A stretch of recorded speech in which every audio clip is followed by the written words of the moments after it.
저 여러분 한 절씩 교독하겠습니다. 아브라함의 아내 사레는 아이를 낳지 못하였다. 그에게는 하갈이라고 하는 이집트 사람 여종이 있었다.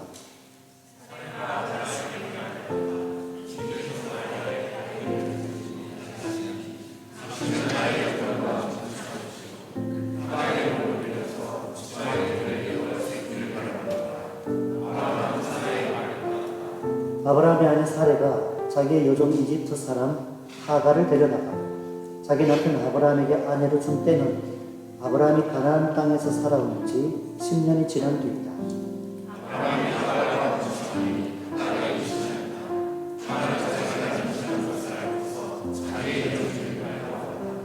사레가 아브라함에게 말하였다. 내가 받은 이 고통은 당신이 책임을 지셔야 합니다. 나의 종을 당신 품에 안겨주었더니 그 종이 자기가 임신한 것을 알고서 나를 멸시합니다. 주님께서 당신과 나 사이를 판단하여 주시면 좋겠습니다.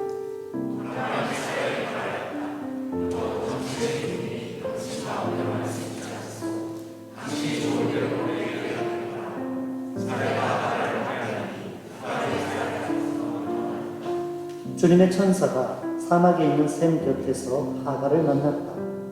그 샘은 수르로 가는 길 옆에 있다.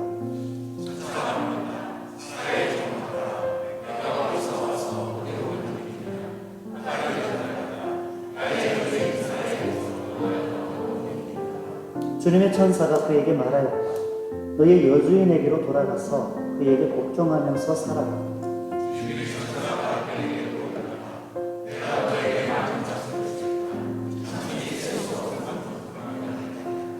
주님의 천사가 또 그에게 또 일렀다.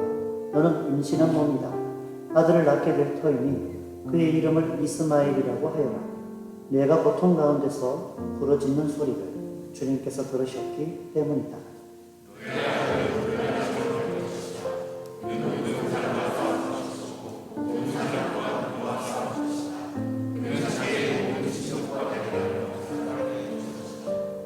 하갈은 내가 여기에서 나를 모시는 하나님을 뵙고도 이렇게 살아서 겪은 일을 말할 수 있다니 하면서 자기에게 말씀하신 주님을 보시는 하나님이라고 이름 지어서 불렀다.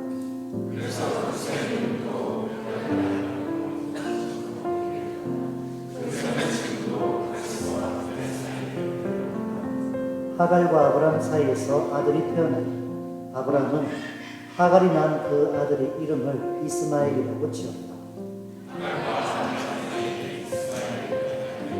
아브라함의 나이는 86이었다. 아브라함이 하나님께로부터 약속을 분명히 받았습니다. 아브라함에게 언약하심을 후손들을 통해서 성취하신다라고 분명히 말씀을 해주셨고 매우 구체적인 언약까지도 알려주셨는데 그런데 현실이 너무 그렇지 않습니다. 내게 약속한 것이 성취될 것 같은 신락 같은 조건들이 점점 더 내게서 사라져갈 때 우리는 절망합니다. 결핍이 더 커져가는 상황을 맞이합니다. 내게 그 약속을 성취될 만한 조건이 있어야 된다라는 생각을 가지니 하나님을 오해하게 됩니다. 약속을 일으킬 뭐라도 내게 있어야 되는데 그 통로라고 생각했던 조건이 더 이상 나에게 없다 단정 짓는 것이죠. 오늘 사레의 마음이 그랬습니다. 아브라함이 가나안 땅에 거한 지 10년이 지났습니다. 수년이 걸려도 언약이 완성되어져 가는 것이 점점 뚜렷이 내 눈에 보이면 믿음이 더 견고해질 텐데 그 약속이 부분적으로는 성취가 됐지만 어떤 부분에 대해서는 전혀 보이지 않으니 시간이 갈수록 약속에 대한 신뢰가 회의감으로 변해갑니다. 이럴 때 우리는 현실 앞에 불가피한 타협점을 찾습니다. 이 결핍을 채우기 위한 방법을 모색합니다. 그렇게 결정한 것이 결국에 보니 하나님의 뜻을 오판하는 결정입니다. 사레는 이집트 사람인 자신의 여종 하갈을 아브라함의 첩으로 주기로 결정합니다. 이 결정 때문에 가정에 엄청난 불화가 촉발되죠. 사례가 하나님의 약속을 어떻게 오해합니까? 여호와께서 나로 아이를 가지지 못하게 하신다라고 오늘 말씀에 나와 있어요. 하나님께서 아브라함에게 자손을 번성케 하신다는 약속은 주셨는데 태의 문을 여는 대상은 내가 아니다라고 단정짓습니다. 내 몸으로는 내 나이로는 안 된다는 거예요. 하나님이 분명히 막잖아. 이게 사례입니다. 사례의 마음고생이 얼마나 심했겠습니까? 그런데 우리가 기억할 것은 아브라함에게 주신 약속이 분명히 있고 하나님께서 후사를 네 몸에서 나겠다고 하셨습니다. 그럼에도 불구하고 사례는 선하신 하나님의 약속이 남편에게는 맞는데 나에게는 해당되지 않는다. 이렇게 마음으로 결정을 했습니다. 세월이 많이 흘러도 점점 더 그 약속에서 자신의 몸이 멀어져 가니 사례가 흔들렸습니다. 그래서 하갈을 통해 자손을 잇기로 결정을 합니다. 1절 하반절을 보면 그에게는 하갈이라고 하는 이집트 사람 여종이 있었다 이렇게 말합니다. 이 말은 사례와 하갈 사이가 어떤 관계인지 분명히 드러냅니다. 여주인과 그 여주인의 몸에 딸린 종입니다. 여주인의 하인이면서 여주인의 소유물입니다. 이게 당시의 몸종입니다. 하갈이 사례의 몸종이 된 것은 아브라함이 애굽에서 바로로부터 하갈을 얻게 된 것으로 볼 수가 있습니다. 이런 상황에서 사례는 하갈을 아브라함의 첩으로 드립니다. 이것이 축첩제도라고 합니다. 사례가 자라고 아브라함이 살았던 하란 땅 주변의 관습입니다. 상류층 여인이 아이를 갖지 못하면 자신의 여종을 남편에게 첩으로 주고 아이를 낳습니다. 그러면 이 아이는 여종의 아이가 아닌 사례에게 속하게 됩니다. 이게 축첩제도입니다.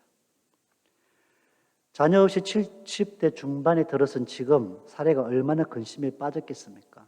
이러다 가문의 대가 끊어질 것 같으니 현실적 대안을 찾았는데 남편이 조금이라도 더 젊을 때에 대를 잇겠다 고심하다가 여종을 남편에게 되어 줍니다. 사례의 뜻에 아브라함도 여종인 하갈도 수긍을 합니다. 부부 중 한 사람이 흔들리면 한 사람이 영향을 받게 마련입니다. 그래서 주님 바라보면서 한 사람이 흔들릴 때 한 사람이 격려하고 한 사람이 절망에 빠질 때에 한 사람이 소망을 불러일으키는 믿음 안에 살아가는 부부가 얼마나 큰 복인지 모릅니다. 여러분이 그런 부부 되시기 바랍니다. 사례의 입김이 참 셉니다. 다른 것을 말할 여지가 없습니다. 이게 화근이 됩니다. 하갈이 아브라함과 동침해서 아이를 잉태합니다.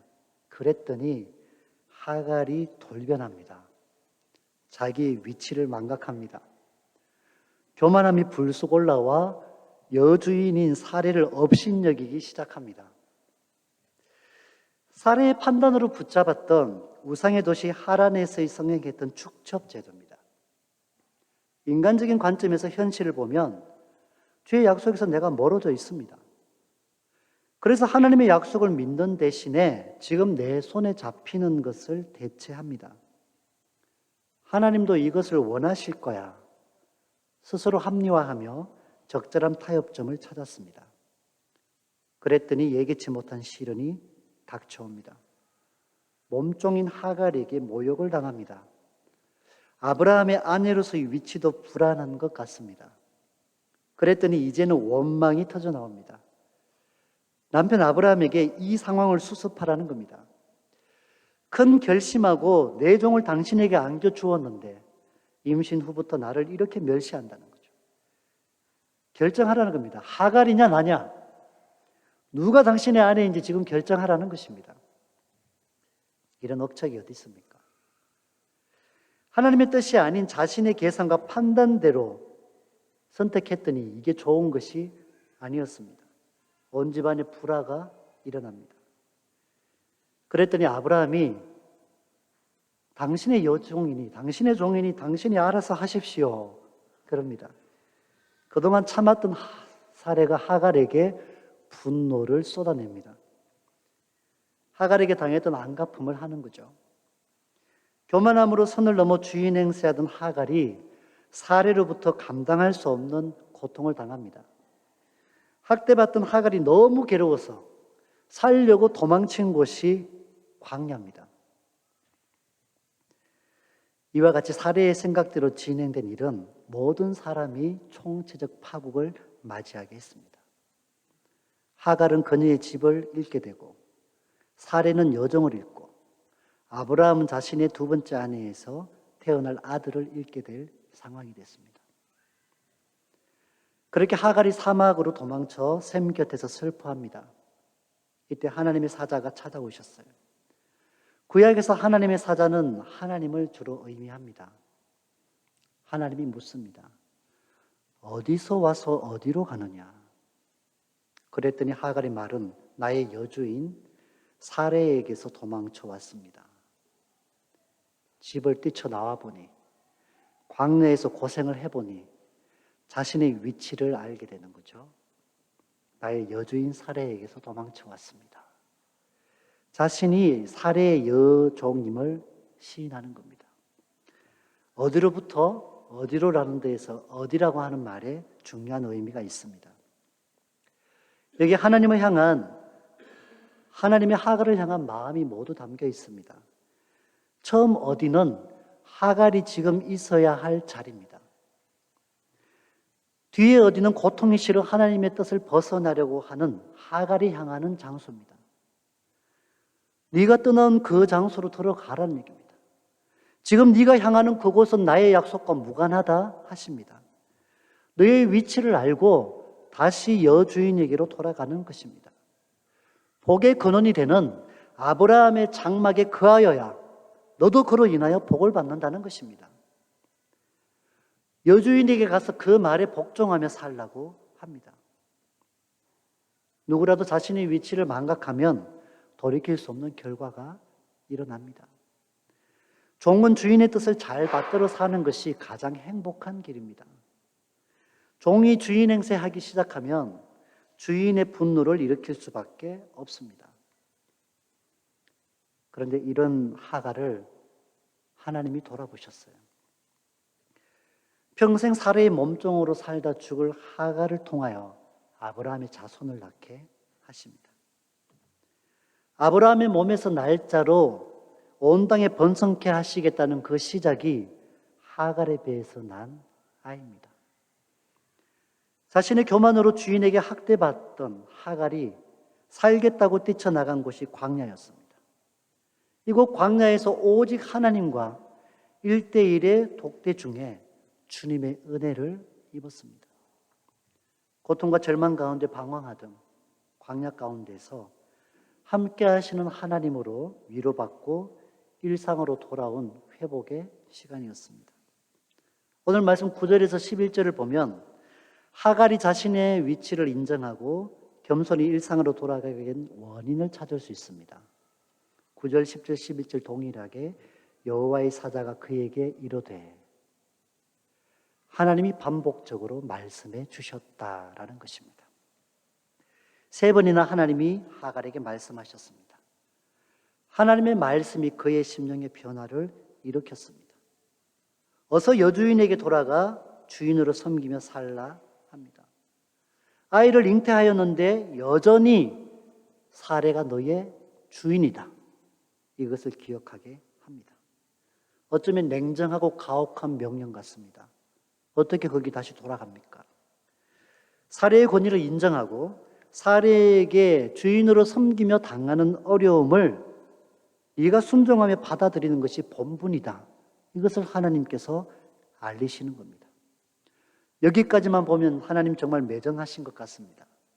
그런데 하나님은 파괴된 인간관계에서 일어난 모든 무너진 것들을 주님이 베푸시는 은혜 가운데 회복하시기 원합니다. 너 잘 피해 나왔다, 잘했다가 아니셨습니다. 내 말대로 다시 돌아가. 질서 안에 너의 자리를 지켜.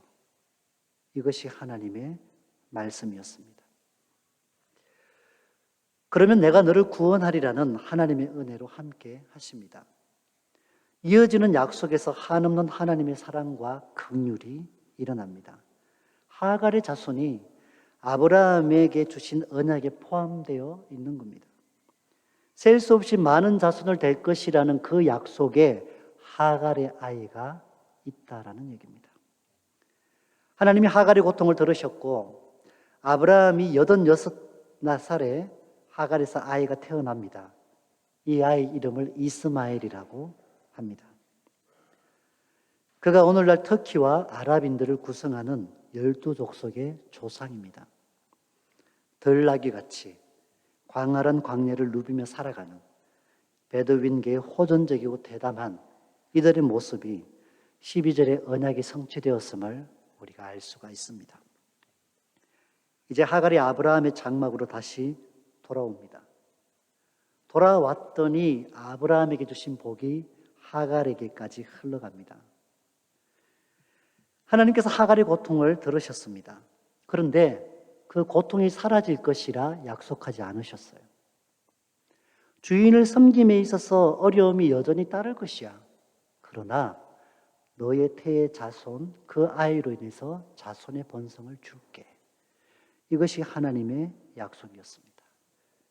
그랬더니 하갈이 이후로는 주인인 사레를 모시는 그 어려움을 감내하며 자신의 자리를 지킵니다.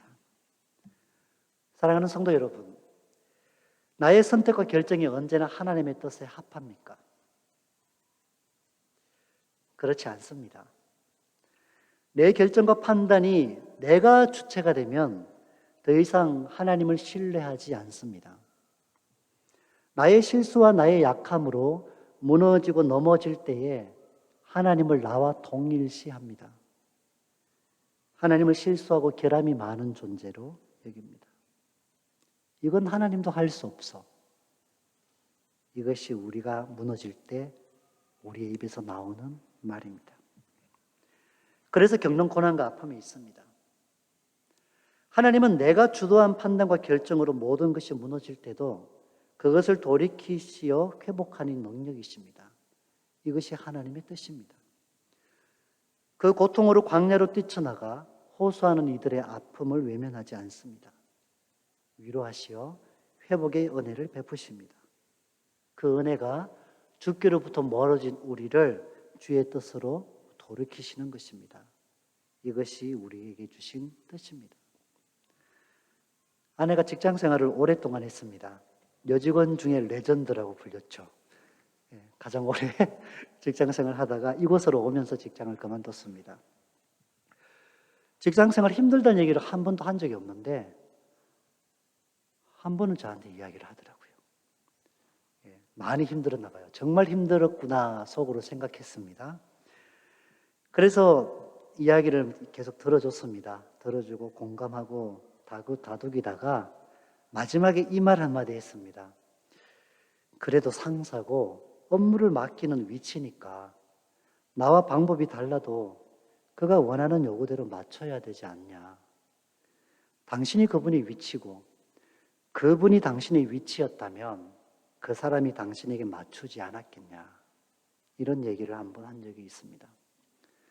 속상함을 다 들어주고 회사에서 위치에 대한 얘기를 했더니만 상한 마음을 털고 일어나더라고요.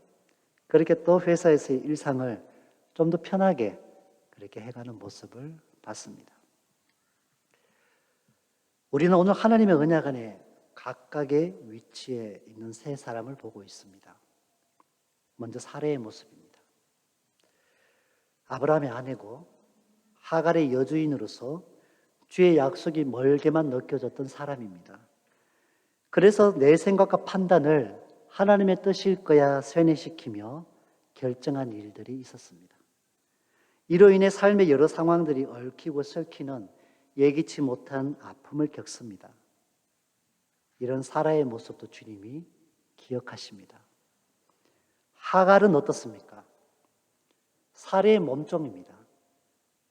소유입니다.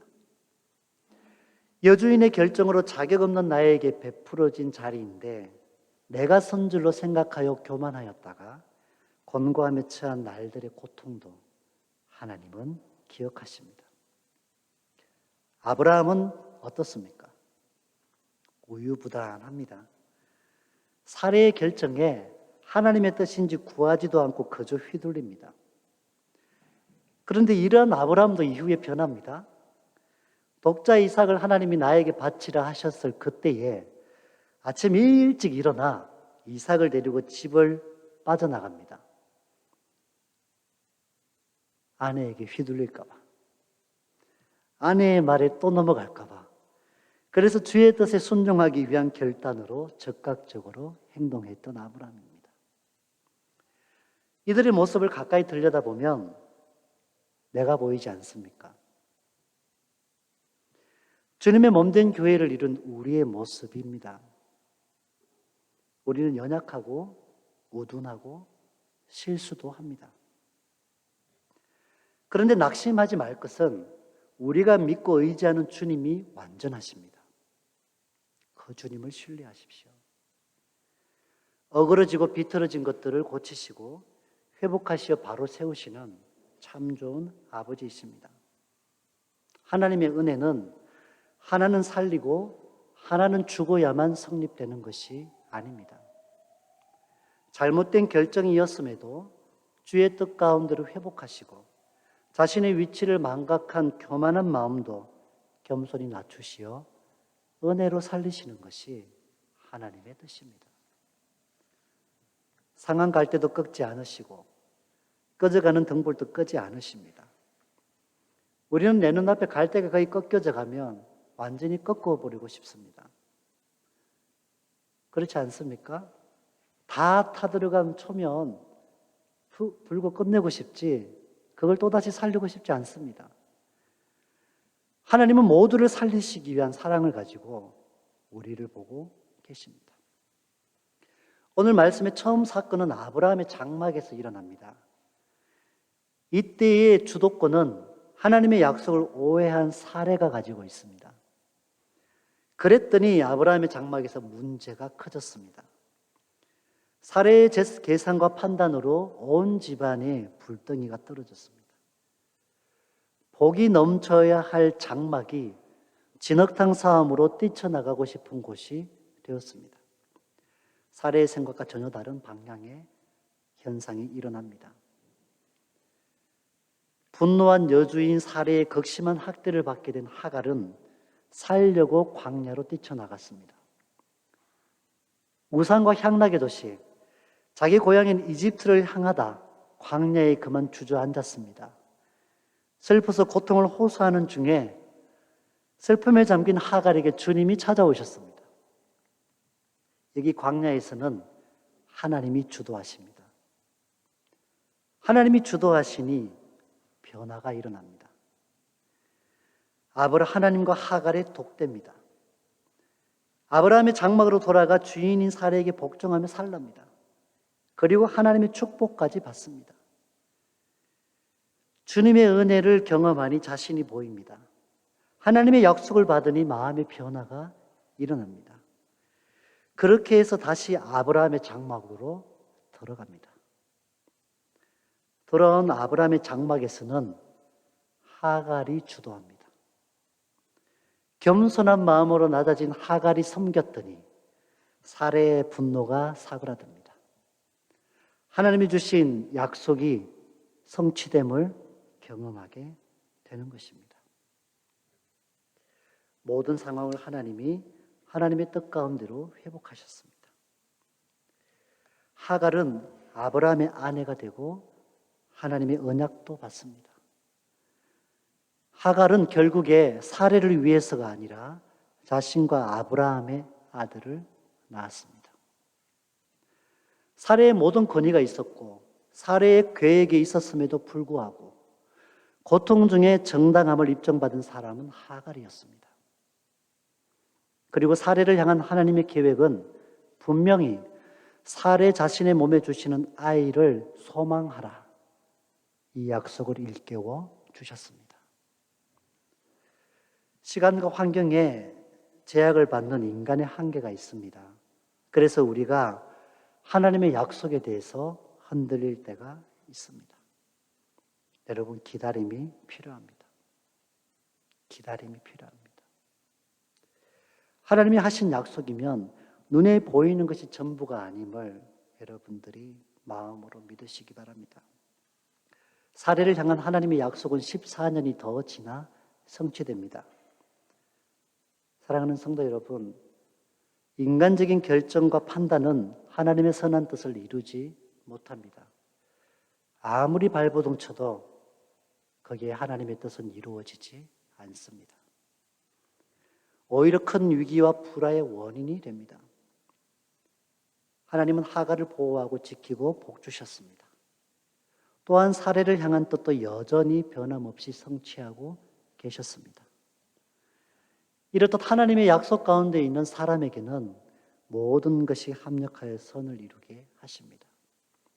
인간의 실수조차도 하나님의 은혜에 의해 주의 뜻 가운데로 회복하는 통로로 사용하심을 믿으시기 바랍니다. 오늘 말씀은 예수 그리스도를 이 땅에 보내신 하나님의 구원 역사의 축소판이라고도 할 수 있습니다. 어느 인간 할 것 없이 죄인임이 적나라하게 드러납니다. 하나님의 섭리 가운데 있는데 거기에 인간적인 방법을 개입시키므로 약속을 받은 주의 백성들이 어려움을 당하고 어려움 속에서 다시금 주의 약속을 붙잡게 되는 것입니다. 하나님의 약속을 불신한 사례, 아브라함의 우유부단함, 교만함으로 자신의 본분을 상실한 하갈, 이 모습을 보며 오늘 주님의 몸된 교회를 이룬 우리를 봅니다. 우리는 은혜에 입은 죄인 공동체입니다. 은혜 없이는 살아갈 수가 없는 존재들입니다. 하나님의 은혜에 더 집중하시기 바랍니다.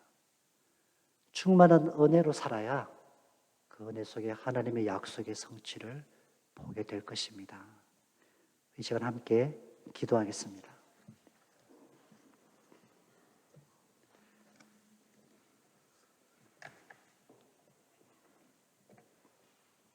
하나님, 우리가 기도합니다. 어쩌면 내가 상대적인 우월감, 그것이 신앙이었던, 사회적인 모습이었던, 외적인 것이었던, 하나님 앞에 다 똑같은 죄인인데 하나님, 우리의 마음의 교만을 꺾어 주옵소서. 스스로 꺾이지 않으면 고난 중이라도 꺾어 주옵소서. 하나님 약속에서 내가 그 조건을 자꾸만 잃어버린다 생각하는데 하나님의 약속은 나에게 조건이 있어서 성취되는 것이 아닙니다.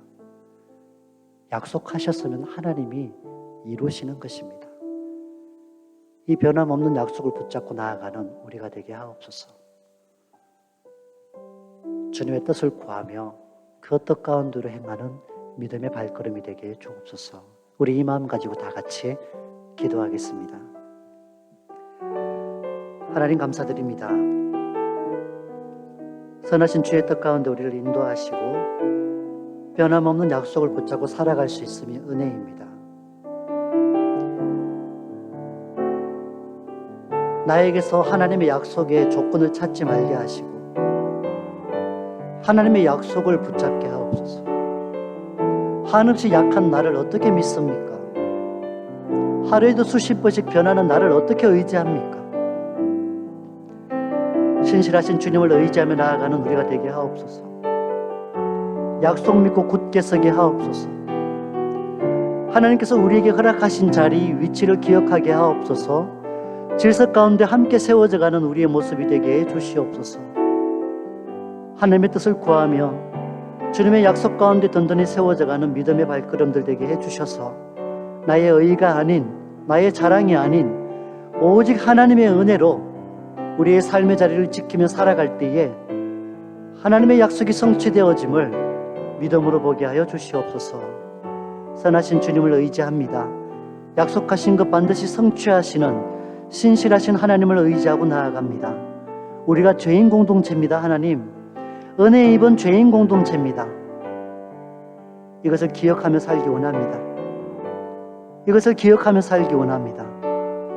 주님 안에 아름다운 일치와 하나됨의 역사가 일어나게 하시고 우리를 주님의 몸된 교회 삼으신 자체가 은혜임에 이 은혜로 그저 순종하며 주의 말씀 안에 하나가 되어 나아가는 주님의 몸된 교회 되게 하여 주시옵소서. 하나님의 성취를 기억하고 확신합니다. 예수님 이름으로 간절히 기도합니다. 아멘.